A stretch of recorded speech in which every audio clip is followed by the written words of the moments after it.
हो गया।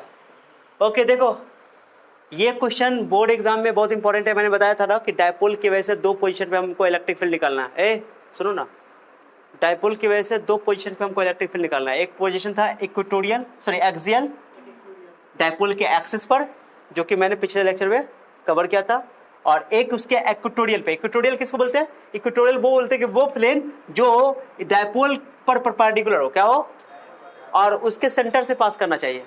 उसके सेंटर से, इसके सेंटर से पास करना चाहिए। इसके ऐसे भी सेंटर से तो ऐसे भी तो पास कर सकता है, ऐसे भी कर सकता है, लेकिन परपेंडिकुलर होना चाहिए। क्लियर हो गया? इसको इक्वेटोरियल प्लेन बोलोगे, जो लाइन होगा उसको बोलोगे इक्वेटोरियल लाइन। क्या बोलोगे? Equatorial line.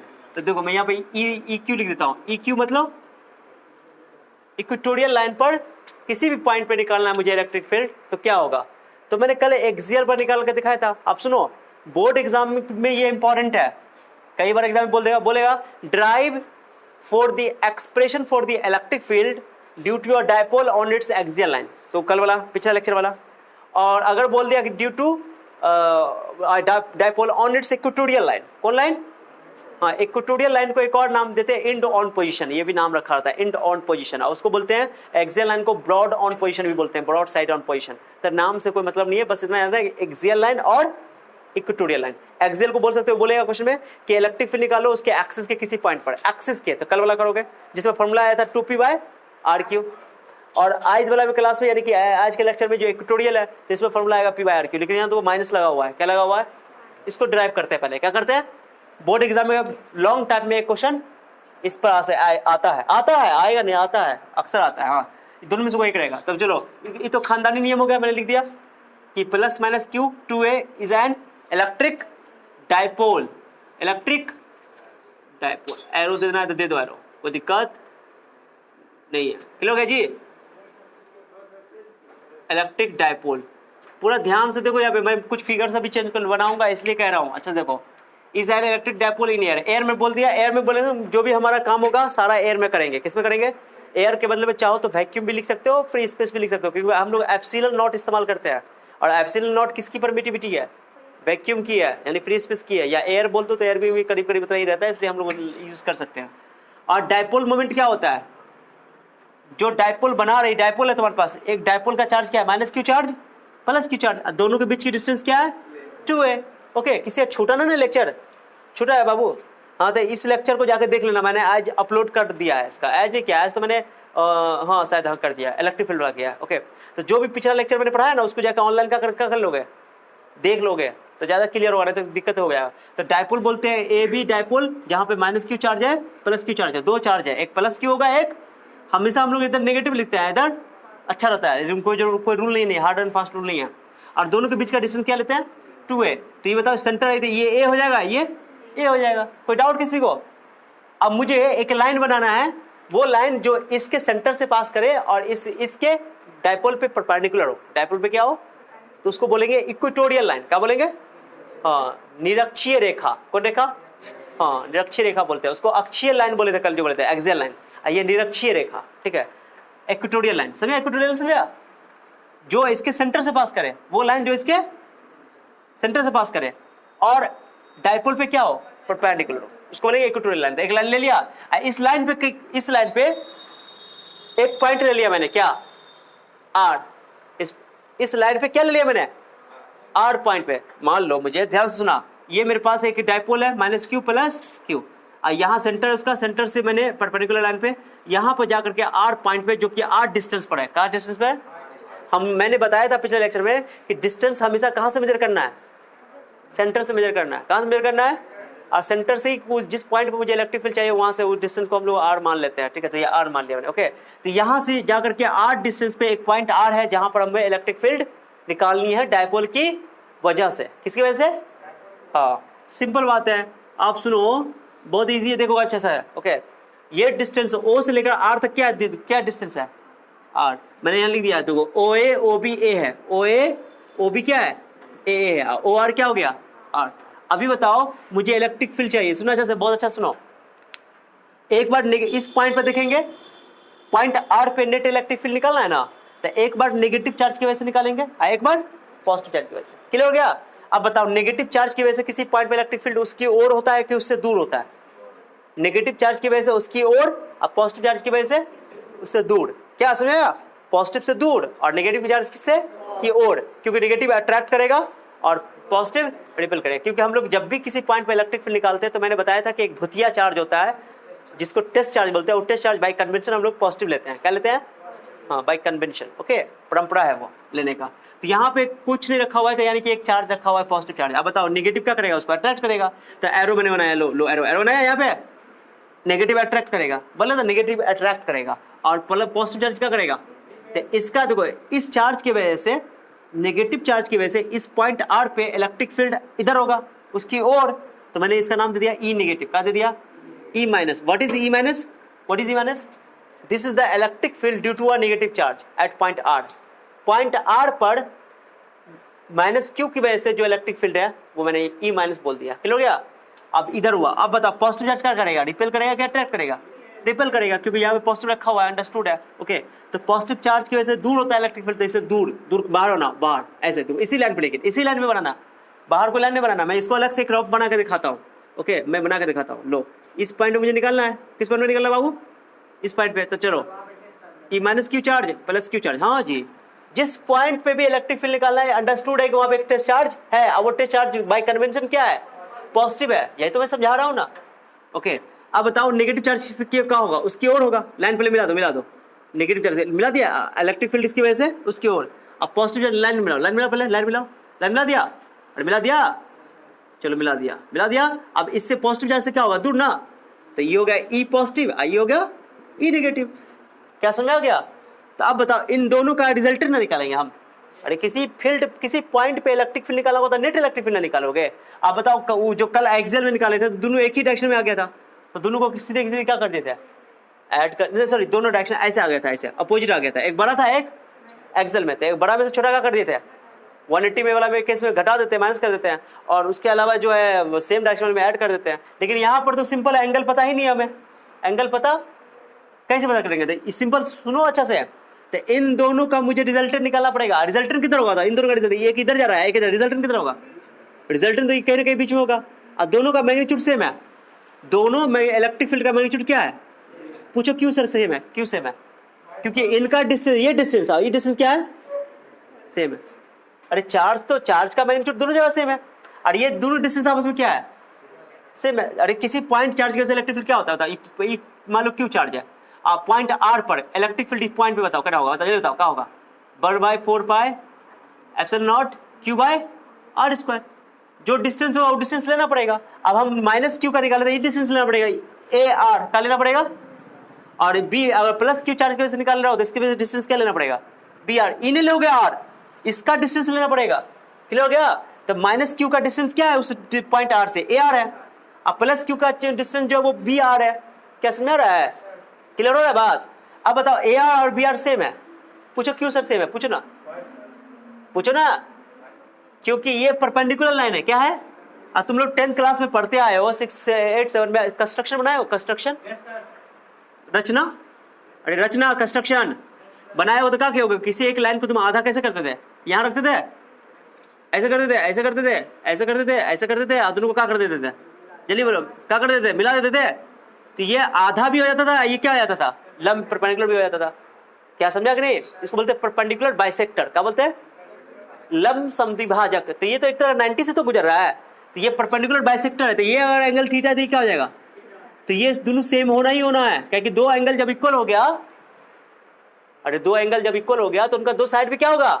क्योंकि ये आइसोसेलेस ट्रायंगल हो गया। कौन ट्रायंगल हो गया ये बताओ? आइसोसेलेस ट्रायंगल किसको बोलते हैं? समद्विबाहु त्रिभुज को, जिसकी दो भुजाएं क्या हो? तो आइसोसेलेस ट्रायंगल में दो एंगल इक्वल होता है तो उसके अपोजिट साइड भी क्या होते हैं? इक्वल होते हैं। क्या समझा गया?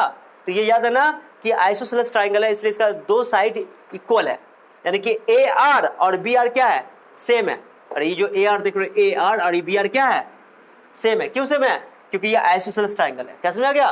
क्योंकि ये परपेंडिकुलर बाइसेक्टर है। कहीं पर भी दो ये परपेंडिकुलर बाइसेक्टर देख रहे हो, ये वाला अगर तुम यहां से भी ज्वाइन करोगे तो ये दूरी क्या होगा? यहां से ज्वाइन करोगे ये दूरी क्या होगा? सेम ही होना है। क्या हो गया? ये दोनों डिस्टेंस क्या होना है? सेम रहना है। कोई डाउट किसी को? चलो, तो मैं इसको मिटा दे रहा हूं, ठीक है। चलो अब सुनो, ये ए आर और आर भी सेम है, ए आर और आर बी। अब मैं क्या चाहता हूं कि ए आर को और आर बी को आर के टर्म में लिखो। किसके टर्म में लिखो? तो बताओ ये 90 डिग्री है यहाँ पर, तो ये राइट एंगल ट्राइंगल है, समकोण त्रिभुज है। बाद में कर लेंगे, पहले क्या करते हैं फॉर्मूला लगाओ। ये बताओ जब ए आर और आर बी दोनों सेम है, ए आर और आर बी क्या है, तो जो इलेक्ट्रिक फील्ड का मैग्नीट्यूड ई प्लस का होगा वही मैग्नीट्यूड इसका होगा। डायरेक्शन ना से डिफरेंट है लेकिन मैग्नीट्यूड क्या होगा? क्यों मैग्नीट्यूड सेम होगा? क्योंकि जितना चार्ज का मैग्नीट्यूड ये है उतना ही चार्ज का मैग्नीट्यूड तो दोनों का सेम है। और डिस्टेंस भी क्या है, ना मैग्नीट्यूड चेंज हुआ और ना डिस्टेंस चेंज हुआ। इसका मतलब इलेक्ट्रिक फील्ड का मैग्नीट्यूड सेम है। डायरेक्शन अपोजिट है लेकिन अपोजिट मतलब सॉरी डायरेक्शन डिफरेंट है लेकिन मैग्नीट्यूड क्या है? सेम है। बताओ तो, मान लो कि डिस्टेंस को मैं x बोल देते हैं, इसको x बोल देते हैं, थोड़ा सा सोचो। ये ए आर को और आर बी को क्या मैं बोल दे रहा हूँ x, तो क्या लिखोगे इलेक्ट्रिक फील्ड का फॉर्मूला? बताओ क्या लिखोगे? यहाँ से ये पॉइंट माइनस क्यू है, ये कितना डिस्टेंस पर है, ये पॉइंट कितना डिस्टेंस पर है, फॉर्मूला क्या लगाओगे? क्या लिखोगे? ई नेगेटिव मैग्नीट्यूड लिखोगे। क्या लिखोगे formula? 1/4 pi epsilon not, charge कितना है इसका बताओ? q, और r के बदले में कितना है? x square.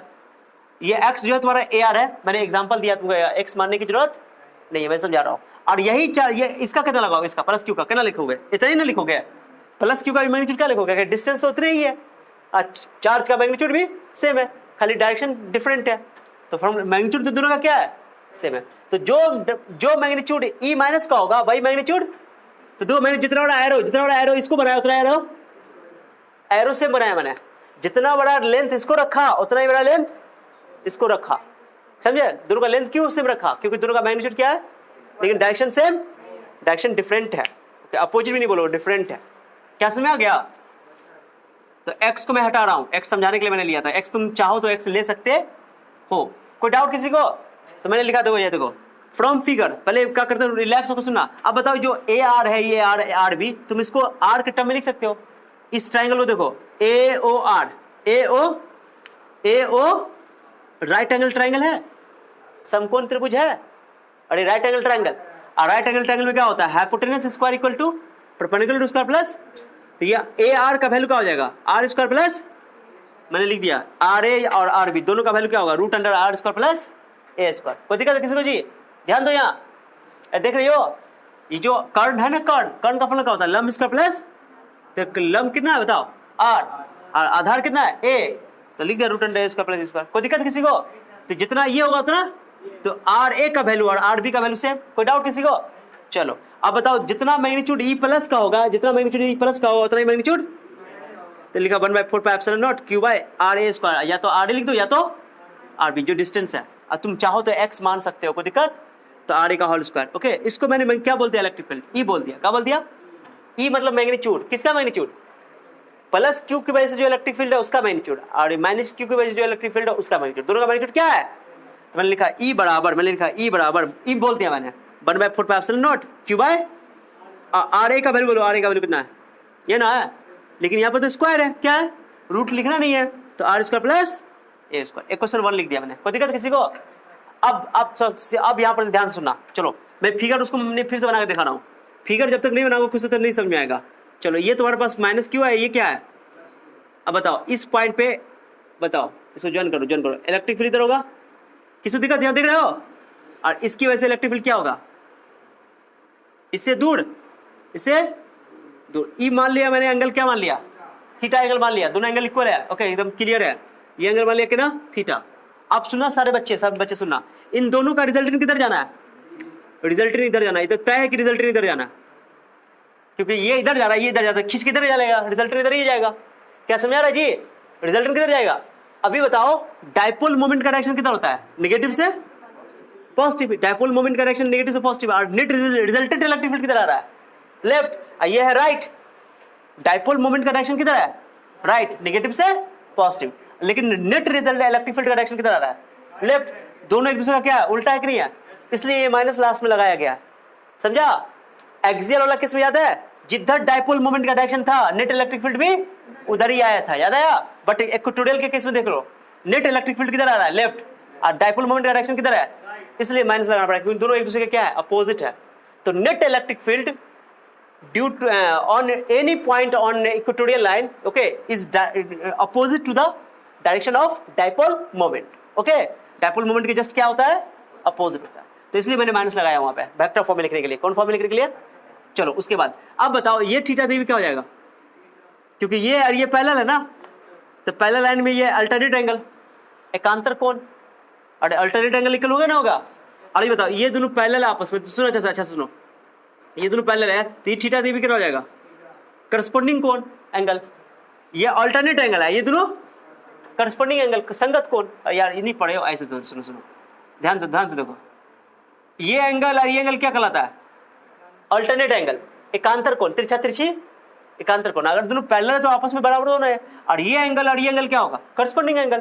तो ये देखो इसके ऊपर देखो, ऊपर करस्पॉन्डिंग एंगल होता है, तिरछा तिरछी क्या होता है? एकांतर कोण यानी अल्टरनेट एंगल होता है, और अल्टरनेट एंगल और करस्पॉन्डिंग एंगल इक्वल होता है। क्लियर हो गया? तो ये थीटा है तो ये भी क्या होगा?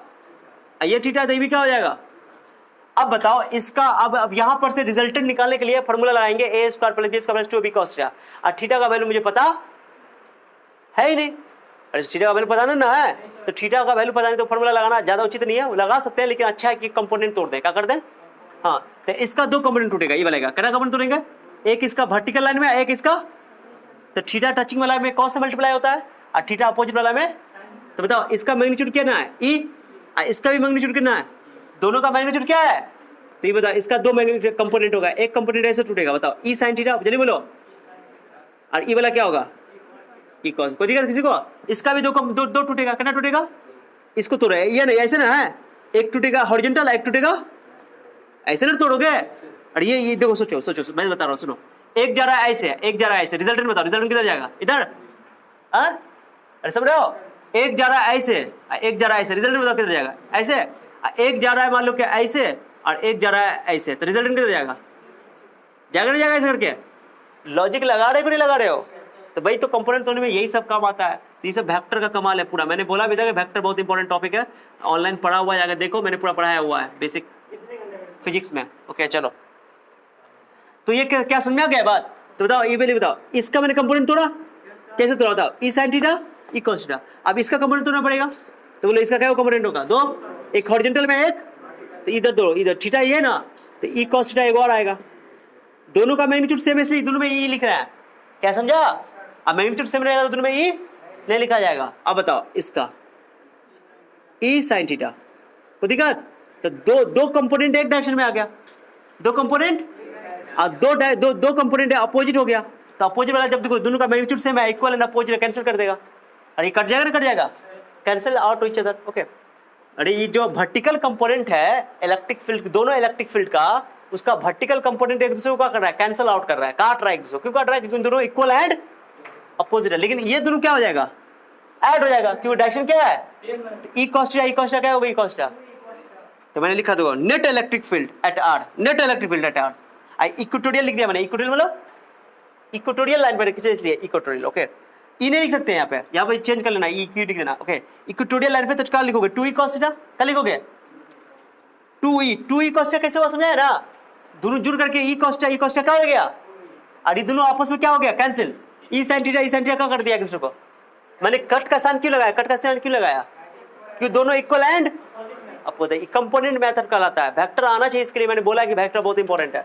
अब बताओ 2e cos थीटा, 2 ई का वैल्यू बोलो, ई का वैल्यू क्या है? ई का वैल्यू क्या है? इतना हो गया की का वैल्यू। अब cos थीटा का वैल्यू कैसे निकालोगे? cos थीटा वैल्यू यहां से देख लो। cos का फॉर्मूला क्या होता है? Base by hypotenuse. Base by hypotenuse होता है ना, आधार बटा कर्ण। तो बेस हो गया a, और कर्ण हो गया ar का वैल्यू तुम निकाल चुके, r² root under r square plus भाई a by r² root under r square plus square. किसी को दिक्कत है? अरे कोई डाउट है यहाँ पे? आप कुछ नहीं करना, बताओ e पावर 1 है, ये रूट है, तो पावर हाफ का मतलब रूट का मतलब पावर हाफ होता है। हाफ में 1 ऐड करोगे तो क्या होगा? 3/2। और यार x है और रूट x है, क्या देखो x है, क्या है? रूट x है, तो क्या हो जाएगा? ये 1 है, रूट का मतलब क्या होता है? Power half. मल्टीप्लाई में पावर क्या होता है? जुड़ता है, 3/2 हो जाएगा। कोई डाउट किसी को? ये r square plus square, root under r square plus square, ये पावर हाफ हो गया। इस पावर हाफ में 1 ऐड कर दो, 3/2 हो जाएगा। आप समझ आया? क्लियर हुआ अच्छा से? हाँ, तो मैं बेटा गैदरिंग हो गया। बस यहाँ से वैल्यू जो ई का वैल्यू रखे हो ना, यहाँ पे क्वेश्चन जो 1 माने हो, माने ना जी? अरे बोलो ना, मैं सबको समझा दे रहा हूँ इसको, इसलिए मैंने अब साफ करके मैं फ्रेश करके लिख दिया। ओके चलो, इसलिए मैंने फिगर पहले बना दिया अच्छा सा, फ्रेश गंदा ना हो। ओके चलो, यहाँ पे लिख देना कहाँ से वैल्यू रखो, ई का वैल्यू कहाँ से रखो? 1 से ना, यहाँ लिख देना by 1। क्या लिख देना? by 1। अभी मत लिखो, ब्लू कलर से लिख रहा हूँ इसलिए कलर डिफरेंट कर रहा हूँ ताकि तुम बाद में चेंज कर लेना, समझो पहले। हो गया, इतना हो गया, कोई डाउट किसी को? अब बताओ कि जो तुम्हारे पास देखो डाइपोल मोमेंट का फॉर्मूला क्या होता है, charge into distance, charge into दोनों चार्ज में से कोई एक चार्ज का मैग्नीट्यूड और दोनों के बीच का डिस्टेंस 2 है। तो तुम्हारे सामने में दिख रहा है कि यहाँ पर 2 भी है, Q भी है, A भी है, 2 भी है, Q भी है, तो 2 को A के साथ कर दो, Q इंटू 2 है, P बन जाएगा। क्या बन जाएगा? अब मुझे डाइपोल मोमेंट के डायरेक्शन में ही लेना है क्योंकि डाइपोल की वजह से ही नहीं निकाल रहे हैं इसलिए, तो P में कन्वर्ट करना लाजमी है। हाँ तो देखो Q इंटू 2 लिख दिया मैंने, लिख दिया, मैग्नीट्यूड लिखा मैंने अभी, क्या लिखा है? अब Q इंटू 2 को क्या लिख दिया मैंने? P, देखो ना तुम्हारे पास ये P, ये P मैग्नीट्यूड लिखा है, एरो नहीं दिया है क्योंकि अभी मैग्नीट्यूड की बात कर रहा हूं मैं। Q ये वाला, Q कौन वाला था? ये वाला Q, और ये A जो है, A को किसके साथ ले लिया? अरे A को किसके साथ ले लिया? 2 के साथ, 2 इंटू A ले लिया ना, क्लियर हुआ? तो Q इंटू 2 है, वो बन गया डाइपोल मोमेंट। क्या बन गया? मैंने लिख दिया। अब इसको वेक्टर फॉर्म में लिखना है, किसके फॉर्म में लिखना है? अब जैसे इक्विटोरियल में वेक्टर फॉर्म में लिखना होगा तो माइनस लगाना पड़ेगा क्योंकि डाइपोल का डायरेक्शन किधर? डाइपोल का डायरेक्शन किधर है? एरो लगा दो यहाँ पे, डाइपोल मोमेंट का डायरेक्शन किधर है? Right, negative to positive. Dipole का डायरेक्शन किधर होता है? Negative to positive. ओके मैंने लिख दिया, एरो बना दे रहा हूँ, कहीं भी बना सकते हो ऐसे होना। डाइपोल का डायरेक्शन हो गया। और नेट इलेक्ट्रिक फील्ड का डायरेक्शन किधर है? लेफ्ट है, ये किधर है? राइट। तो दोनों एक आपस में अपोजिट है, तो अपोजिट के लिए कौन साइन लगा देते हैं? नेगेटिव। वेक्टर लिखते थे जैसे A इक्वल टू लिखते थे A इक्वल टू B, तो इसका मतलब वेक्टर इक्वल है, माइनस लगा देते बोलेंगे इक्वल एंड अपोजिट है, इक्वल एंड इक्वल क्योंकि मैग्नीट्यूड सेम है लेकिन डायरेक्शन में अपोजिट है। लेकिन E इक्वल टू -2 भी लिख दिए तभी भी अपोजिट है, इक्वल तो नहीं लेकिन अपोजिट है, यानी एंगल 180 डिग्री है, इसलिए नेगेटिव लगाते थे। समझे बात को? तो अपोजिट के लिए नेगेटिव लगाते थे, इसलिए मैंने वेक्टर फॉर्म में लिखा तो यहाँ पे क्या लगा दिया।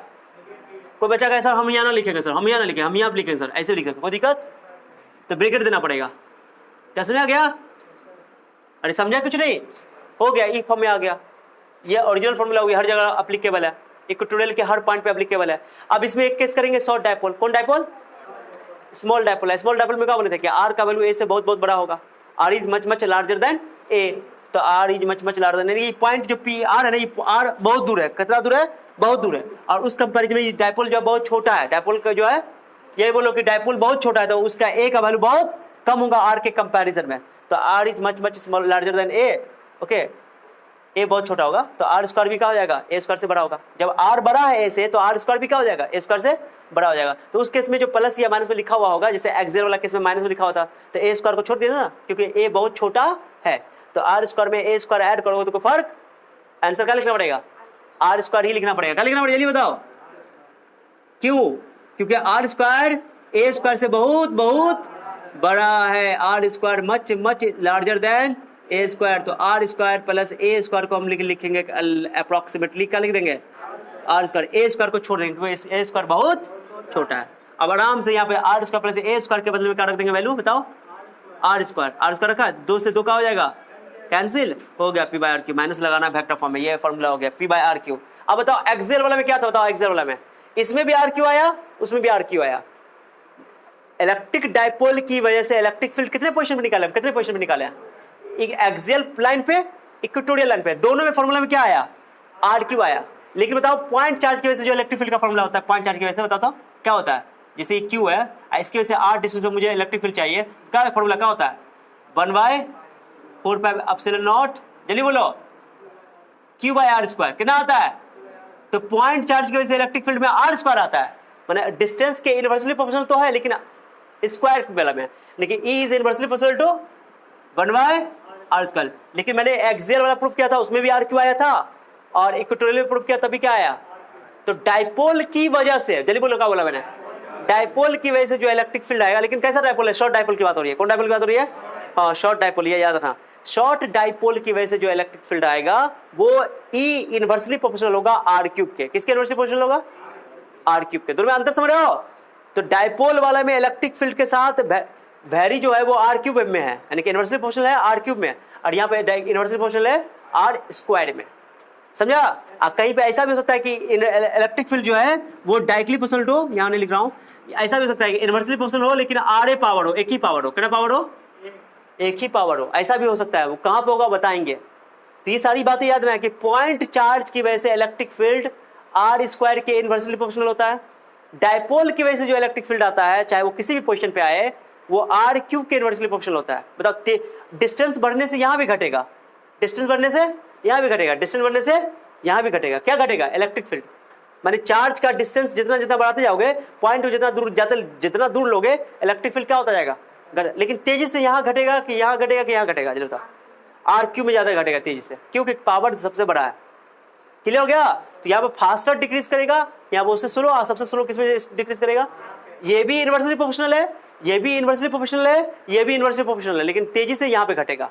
क्या समझेगा? तो एग्जाम में कई बार पूछा जा चुका है कि डायपोल का इलेक्ट्रिक फील्ड आर के इनवर्सली प्रोपोर्शनल होता है, लेकिन किसके? आर क्यूब के, क्या आर स्क्वायर के, क्या आर के? हाँ, ये याद रखना पड़ेगा, ऑब्जेक्टिव में क्वेश्चन आता है। क्या समझा जी? अरे समझा? एक्सियल वाला में भी आर क्यू आया था, इक्वेटोरियल वाला में भी, हाँ बोलो, इक्वेटोरियल वाला में भी आर क्यू आया, तो डायपोल में ही आर क्यू आ गया। लेकिन ये फॉर्मूला तभी वैलिड है जब शॉर्ट डायपोल होगा। क्या समझ आ गया? अरे समझे कि नहीं? और ये बताओ, एक्सियल वाला में इक्वेटोरियल वाला में क्या फर्क है, आपको बताएगा? हाँ, उसमें 2p था, यहाँ पे। और ये बताओ, एक्सियल में net electric field axial line पे डायपोल मोमेंट के डायरेक्शन में ही होगा, डायपोल मोमेंट के। लेकिन इक्वेटोरियल लाइन पर किसी भी पॉइंट पे इलेक्ट्रिक फील्ड निकालोगे, नेट इलेक्ट्रिक फील्ड, वो डायपोल मोमेंट का हमेशा इक्वल क्यों बोल रहे हो? अपोजिट। इक्वल की कोई बात कैसे कर लोगे? सिर्फ डायरेक्शन की बात कर रहे हैं ना। इक्वल, बताओ इक्वल कैसे होगा? सोचो तो, ये P है, इसका वैल्यू कुछ 50 होगा, उसमें इतना भाग करने के बाद मिलेगा E, कैसे इक्वल हो जाएगा? इक्वल की बात तब करते हैं जब ऐसे करके E equal to minus P रहता है, ऐसे करके खाली ऐसे रहता है, तब बोलते हैं इक्वल है अपोजिट। लेकिन यहाँ पर इक्वल की बात नहीं होगी कभी। हाँ, अपोजिट है कि वो डायरेक्शन में। अब तू फिगर से देखने से लग रहा है कि नेट इधर है, नेट इलेक्ट्रिक फील्ड इधर है और डायपोल मोमेंट इधर है, अपोजिट है कि नहीं है? लेकिन एक्सियल वाला में नेट भी इधर था इलेक्ट्रिक फील्ड, और डायपोल मोमेंट का डायरेक्शन भी, इसलिए उसमें प्लस लिए थे माइनस। क्या फर्क समझ में आ गया दोनों में? अब ये दोनों में फर्क एक चीज समझ में आ गया, तुमको अभी समझाता रहा हूं। रुको रुको रुको, अभी लिखना नहीं। ऐसा करो कि सब वीडियो पॉज करो थोड़ा देर में, तुम लोग इसको फिर एक बार लिख लो, जो चेंज किए हैं ठीक कर लो। ओके चलो चेंज कर दो, इसको लिख लो जिसको चेंज किया, वीडियो पॉज कर दो। हाँ, इसमें एक दो पॉइंट बताएंगे, ये तो नोट कर लियो ना, ये लिख लियो थोड़ा सा एक्स्ट्रा जो किए थे। चलो मैं इसको मिटा रहा हूँ, कुछ पॉइंट यहाँ पर लिख रहा हूँ। ये हो गया। एग्जाम में अगर डेरिवेशन पूछेगा इक्वेटोरियल वाला कहाँ तक करोगे? चलो अब मैं एक चीज बताता तुमको, सुनो। मैं एक दो पॉइंट लिखा था तुम लोगों को, कोई बोलेगा नहीं। एक दो पॉइंट सुनो अच्छा से। कुछ न्यूमेरिकल भी करवाऊंगा मैं। क्या कराऊंगा? न्यूमेरिकल भी करवाऊंगा। ओके चलो जी, ये बताओ, स्टार्ट देख लिख रहा हूं। आकाश, ई एक्सियल में लिख रहा हूं, एक्सियल एक्सियल लिख रहा हूं, अलग से पॉइंट लिख रहा हूं ऑब्जेक्टिव के लिए। एक्सियल का मैग्नीट्यूड कितना था? एक्सियल लाइन पे बताओ, एक्सियल लाइन पर क्या था? 1/4 pi epsilon naught P by r q था ना। ये मैं इसका फिगर बना रहा हूं। ये तुम्हारे पास माइनस क्यू है, ये क्या है? प्लस क्यू है, और क्या? हाँ सही बोल रही हो, गलती लिख रहा है ये लड़का, लोग लिखा भी रहा है सब। इससे पता चल रहा है कि सब जो है स्टूपिड है। ये 2p का सोच रहा है इक्वेटोरियल वाला। बताओ, इक्वेटोरियल भी नहीं लिख रहा है, एक्सियल लिख रहा है। क्या लिख रहा है? सुनो जी, ये सुनो, इस पॉइंट पे निकालना मुझे, जो कि सेंटर से कितना डिस्टेंस पर है? सेंटर से कितना डिस्टेंस पर है? 8 डिस्टेंस पर है। बताओ नेट इलेक्ट्रिक फील्ड किस डायरेक्शन में होगा? इधर। नेट इलेक्ट्रिक फील्ड किधर होगा? एक्सियल का नेट इलेक्ट्रिक फील्ड राइट होगा, यानी कि इस डायरेक्शन में। और डायपोल मोमेंट का डायरेक्शन किधर है? डायपोल मोमेंट का डायरेक्शन किधर है जी? सुनो ना जी, फिगर में बना रहा हूं कि एक्सियल पे किसी भी, एक्सियल के किसी भी पॉइंट पे नेट इलेक्ट्रिक फील्ड हमेशा डायपोल मोमेंट के अलाउ होगा। राइट नहीं बोलो, डायपोल मोमेंट के अलाउ होगा, ये बोलना ज्यादा सही है। क्या आप हो सकता है कोई राइट बोलेगा तो हम इधर प्लस ले लें इधर, तो नेट इलेक्ट्रिक फील्ड इस डायरेक्शन में हो जाएगा, लेफ्ट हो जाएगा। तो फिर डायपोल का डायरेक्शन भी क्या जाएगा? नेगेटिव टू पॉजिटिव, सेम तो डायरेक्शन है ना। लेकिन लेफ्ट राइट बोलने से अच्छा है कि क्या बोलो कि एक्सियल लाइन पे नेट इलेक्ट्रिक फील्ड हमेशा डायपोल मोमेंट के अलाउ। क्या समझा गया? अब चलो इक्वेटोरियल की बात कर लेते हैं। किसी बात कर लेते हैं? इक्वेटोरियल पर बताओ, इक्वेटोरियल पे कितना था आंसर बताओ? 1/4 पाई, माइनस नहीं लिख रहा हूँ, मैग्नीट्यूड लिख रहा हूँ, मैग्नीट्यूड लिख रहा हूँ। Okay, P by vector form में नहीं लिख रहा हूँ। अब इसका फिगर देखो, ये माइनस क्यू है, सुनो जी, माइनस क्यू प्लस क्यू, कितना दूरी पे ये बताओ, कितना दूरी पे, आर डिस्टेंस पे, कितना डिस्टेंस पे, आर डिस्टेंस पे ये कोई पॉइंट है, इस पे नेट इलेक्ट्रिक फील्ड किधर आ रहा है, ये नेट इलेक्ट्रिक फील्ड हो गया, और डायपोल का डायरेक्शन किधर है, डायपोल मोमेंट का इधर है। क्या समझाया? अरे अपोजिट है कि नहीं है? ओके, ये आर डिस्टेंस पर है, तो इसका फॉर्मूला इतना हो गया। तो ये क्लियर हो गया दोनों में अंतर क्या है कि एक्सियल पे जो इलेक्ट्रिक फील्ड आएगा, नेट इलेक्ट्रिक फील्ड, वो डायपोल मोमेंट के डायरेक्शन में होगा, और इक्वेटोरियल पे जो नेट इलेक्ट्रिक फील्ड होगा वो डायपोल मोमेंट के अपोजिट डायरेक्शन में होगा। कौन डायरेक्शन होगा? सबसे बड़ा अंतर समझ रहे हो, इसलिए माइनस आता है इसमें। दूसरी बात कि इसका जो मैग्नीट्यूड होगा, देखो इसका अगर डिस्टेंस दोनों आर आर है, दोनों आर सेम डिस्टेंस पे रखा गया पॉइंट, ओके, तो देखो इसका 2p है, इसका कितना है, डबल है, यानी कि इससे समझ में आ रहा है कौन डबल है, बता, एक्सियल वाला डबल है कि इक्वेटोरियल वाला डबल है? हाँ, देखने से लग रहा है कि एक्सियल वाला में 2 मल्टीप्लाई है, तो एक्सियल पर जो नेट इलेक्ट्रिक फील्ड है, बोलो एक्सियल वाला जो नेट इलेक्ट्रिक फील्ड है वो डबल है किसके, इक्वेटोरियल। ये एग्जाम में आ चुका है ऑब्जेक्टिव बारे में, कब कुछ छोड़ो ना, आ चुका है बोर्ड एग्जाम में। ओके, मैं लिख रहा हूं, उतना लंबा नहीं लिखूंगा, मैं डब्बा में पैक कर दूं इसको। कब बोलोगे? द नेट इलेक्ट्रिक फील्ड या the electric field on axial line is double the electric field on equatorial line. माने इक्वेटोरियल अगर डिस्टेंस दोनों पॉइंट का, वो पॉइंट जिस पॉइंट मुझे इलेक्ट्रिक फील्ड चाहिए वो पॉइंट का डिस्टेंस सेंटर से सेम है, ओके, तो जितना इक्वेटोरियल का इलेक्ट्रिक फील्ड होगा उसका डबल होगा एक्सियल का। क्या समझा गया? क्या होगा? मैं इसे मान लो, मैंने बोला कि एक्सियल का आ रहा है 10 न्यूटन पर कूलम, कितना आ रहा है? एग्जांपल दे रहा हूं, रुको। मैंने बोला कि एक्सियल पर जो इलेक्ट्रिक फील्ड है वो 10 न्यूटन पर कूलम है, मैंने छुट्टी दे दिया मैंने, बताओ इक्वेटोरियल का बताओ कितना होगा? जल्दी बोलो, 20 बोल दिया एगो ढोल। एक्सियल का डबल होता है कि इक्वेटोरियल का डबल होता है? एक्सियल का ना डबल होता है, किसका डबल होता है? हाँ, डबल होता है। तो देखो ना, एक्सियल डबल है, देखने से लग रहा है एक्सियल डबल है, तो ये यहाँ पर एक्सियल का ही दे दिया है, यानी कि इक्वेटोरियल हाफ होगा। इक्वेटोरियल का होगा तो 10/2 कर दो, कितना आंसर आ जाएगा? क्या समझ आ गया? अरे क्लियर हुआ कि नहीं हुआ? हाँ, और उसका आर क्यूब इसमें भी आ रहा है, आर क्यूब। दोनों में क्या फर्क है? 2 फर्क है, मैग्नीट्यूड में फर्क है, डायरेक्शन में फर्क है। एक्सियल का नेट इलेक्ट्रिक फील्ड बोलो डायपोल मोमेंट के अलोंग, और इक्वेटोरियल का डायपोल मोमेंट के अपोजिट। एक्सियल का नेट इलेक्ट्रिक फील्ड यानी मैग्नीट्यूड जो है वो इक्वेटोरियल का डबल है। क्या है? डबल है। ये एग्जाम में आ चुका है। रेशियो पूछ देगा, बोलेगा दोनों का रेशियो बताओ, एक्सियल इक्वेटोरियल का रेशियो बताओ, 2:1, ओके, या इक्वेटोरियल बाय एक्सियल बोलेगा तो 1/2 माने 1:1, 1:2, सॉरी। क्या समझ आ रहा है? तो ये एग्जाम में ऑब्जेक्टिव में एमसीक्यू बनता है। क्लियर हो गया? इसको नोट करके फिगर में पहले बताता हूँ, एग्जाम्पल लिख लेना, ज्यादा क्लियर होगा। ओके, लेकिन ये जो फॉर्मूला है कब वैलिड है? ये दोनों फॉर्मूला कब वैलिड है? ये दोनों फॉर्मूला कब वैलिड है? जब शॉर्ट डायपोल हो। कौन डायपोल हो? ये शॉर्ट डायपोल की बात हो रही है, कोई भी मैंने, जब r is much larger than a. क्या समझ आ गया? ये फॉर अ शॉर्ट डायपोल लिख लेना, ये point for a short dipole. Short dipole के लिए फॉर्मूला है, डब्बा में पैक कर रहा हूं, इसके ये फिगर के सामने बना लोगे, इस बॉक्स के सामने फिगर बनाओगे इसका, ओके। इसका ये लिख लो, बहुत इंपॉर्टेंट है, स्टार देख लिख लो, ये स्टार देख लो, एग्जाम्पल लिख लो। चलो वीडियो पॉज कर दो बाबू, इसको नोट कर लो। देखो जी, एक न्यूमेरिकल करते हैं हम लोग इस टॉपिक पे, ओके। देखो न्यूमेरिकल, देखो लिख लेना बाद में। देखो 2 चार्जेस दे दिया है, 0 पॉइंट कितना है बता दो, 0.2 पिको कूलम। क्या बोलते हैं इसको? प्लस माइनस पिको कूलम दे दिया, यानी कि एक जगह प्लस होगा, एक जगह डायपोल बना रहा है, बोल रहा है। और प्लेस्ड एट, दोनों एक दूसरे के इतनी दूरी पे रखा हुआ है, बहुत कम दूरी के बाद ज्यादा दूरी है, बहुत कम डिस्टेंस है, डायपोल बना रहा है। तुमको बोल दिया डायपोल बना रहा है, अंदर अंदर बोला है, लिखा नहीं है डायपोल है, लेकिन बोल दिया। तुमको जब 2 चार्ज दे दिया और डिस्टेंस दे दिया तो डायपोल तो बन ही गया ना। हाँ, तो एक जगह है, सुनो फिगर बना के दिखाता हूँ, एक जगह है -2 पिको कूलम, चलिए बोलो। तो बड़का पी लिखोगे तो बड़का पी कुछ और हो जाएगा, और छोटका पी याद है ना, एक पिको कूलम होता है, एक होता है बड़का पी, याद होगा पीटा, याद है पीटा, पीटा होता है, तो ऐसा ही प्रीफिक्स में छोटका पी लेना। और एक है +2 पिको, क्यों कोई दिक्कत किसी को? इन दोनों के बीच का डिस्टेंस कितना है? हम लोग दोनों के बीच के डिस्टेंस को क्या बोलते थे? क्या बोलते थे फिगर में बताओ? 2 है। क्या बोलते थे फिगर में? अरे 2 है बोलते थे ना, बट बोले ना ए लड़का, तुम चैन नहीं मिलेगा जब तक हंसेगा नहीं। ये पॉइंट है, ये तुम्हारा माइनस प्लस 2 pq है, 2 प्लस 2 पिको कूलम हो गया। चलो ये सेंटर से कितना से बताओ, सेंटर ये है मिड पॉइंट से 10 सेंटीमीटर दूर, कितना सेंटीमीटर दूर, मुझे इस पॉइंट पे इलेक्ट्रिक फील्ड चाहिए। एक्सियल लाइन बोल रहा है क्वेश्चन, खुल्लम खुल्ला बोल रहा है, देखो ना दोनों चार्ज के बीच की डिस्टेंस कितनी है 10⁻⁶ सेंटीमीटर।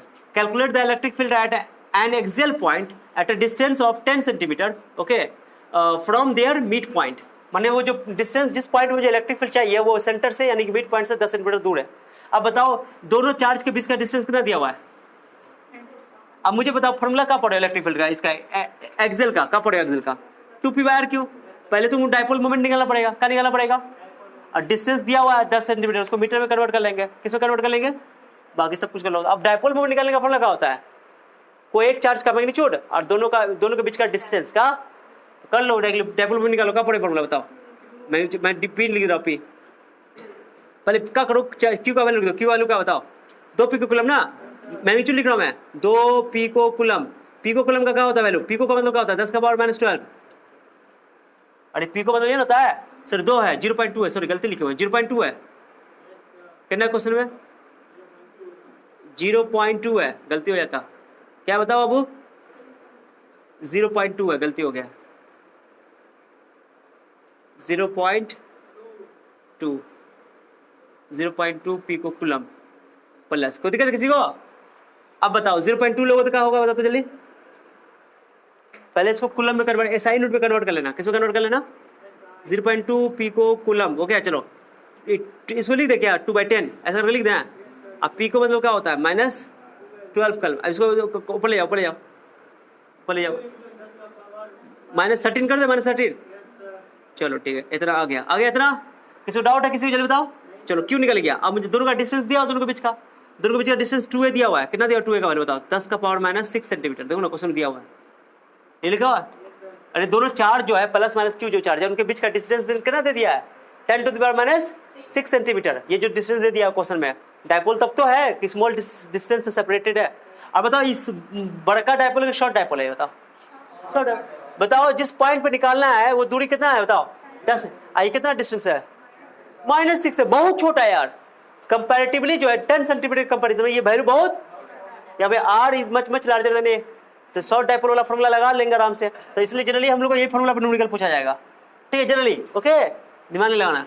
तो बताओ एक का वैल्यू बताओ, यहाँ पहले 2a निकल गया ना, हम डाइपोल निकाल लेते हैं, डाइपोल का फॉर्मूला क्या होता है बताओ q इंटू 2a, q का वैल्यू बताओ करना है 2 इंटू 10⁻³ -13, और a का वैल्यू बोलो, पहले क्या करो सेंटीमीटर को कुछ किस में कन्वर्ट कर लो मीटर में, तो 10⁻⁶ सेंटी का मतलब होता है -2, कितना होता है -2 होता है, होता है सेंटी मतलब क्या होता है -2 10⁻⁻2, पता है ना। मिली मतलब होता है 10⁻⁻3, नहीं पता है सब यार, ये तो शर्म वाली बात है, नहीं पता है तो सुनो, ये मैं लिख रहा हूँ, मिली मतलब होता है 10⁻⁻3, सेंटी मतलब होता है 10⁻⁻2, ओके, डेसी का मतलब होता है 10⁻⁻1, सेंटी का मतलब होता है 10⁻⁻2, ये पता होना चाहिए। मिली का मतलब होता है 10⁻⁻3, अब माइक्रो का मतलब होता है 10⁻�6, और नैनो मतलब होता है 10⁻�9, और पीको मतलब होता है 10⁻12, अब फेम्टो मतलब होता है 10⁻15। जरूर लिख लेना ये बात अगर नहीं पता है तो, जिसको आता है अच्छी बात है, ठीक है। अब बताओ सेंटी का मतलब क्या हुआ 10⁻⁻2, मैंने लिख दिया, कितना हो गया बताओ जल्दी बताओ, हो गया। अब वैल्यू रख दो, चलो बताओ 2a का वैल्यू कितना निकला है 2 का, बताओ किसी दिक्कत है, कूलम मीटर सूची में हो जाएगा, ये बताने से कितना हो जाएगा 13 8 21, कोई दिक्कत किसी को, this is not centimetre this is metre, coulomb metre, क्योंकि डाइपोल मोमेंट है, हो गया। अब फॉर्मूला लगा दो, कुछ नहीं करना, फॉर्मूला लगा दे, और आर दिया हुआ, आर कितना दिया हुआ, बताओ आर कितना दिया हुआ, तो आर को बदल दो, इसको ऐसा करते ना, इसको चेंज, दोनों फिगर को मिक्स नहीं कर देना, ये अलग पार्ट है, ये अलग पार्ट है, ठीक है जी, फिगर का पार्ट है वो। चलो तो आर कितना दिया हुआ था, आर कितना दिया हुआ सेंटीमीटर को पहले कुछ किस में कन्वर्ट कर दो, सेंटी का मतलब मैंने क्या बताया -2 मीटर, क्या हो जाएगा 10⁻⁻1 कर दे। अब फॉर्मूला लगाओ, नीचे दिख रहा है क्या, नीचे दिख रहा है क्या, 2-3 लाइन आएगा, हाँ चलो हो जाएगा, तो हो गया आंसर। तो इलेक्ट्रिक फील्ड एक्सियल लाइन, कौन लाइन एक्सियल लाइन, चलो एक्सियल लाइन पर इलेक्ट्रिक फील्ड मैग्नीट्यूड बताओ क्या होता है 1/4 पाई एप्सिलॉन नॉट, लिखो formula 1/4 pi epsilon naught 2p by r q. रुको रुको आराम से, 1/4 पे एप्सिलॉन नॉट का वैल्यू क्या लिखोगे, 9 × 10⁹, पता है ना। अरे ये एयर के लिए ना होता है, नहीं बोला तो एयर में ही समझेंगे। और 2p का वैल्यू बोलो, 2p का वैल्यू 2, p का वैल्यू बोलो, p का वैल्यू 2 × 10⁻21 आर क्यूब इसका। कोई दिक्कत किसी को?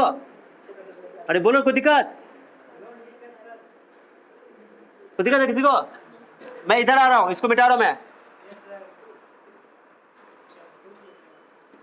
इधर वाला मिटा रहा हूं। चलो कोई बोले अरे बताओ क्या आंसर हो जाएगा, बताओ वैसे बताओ। 9,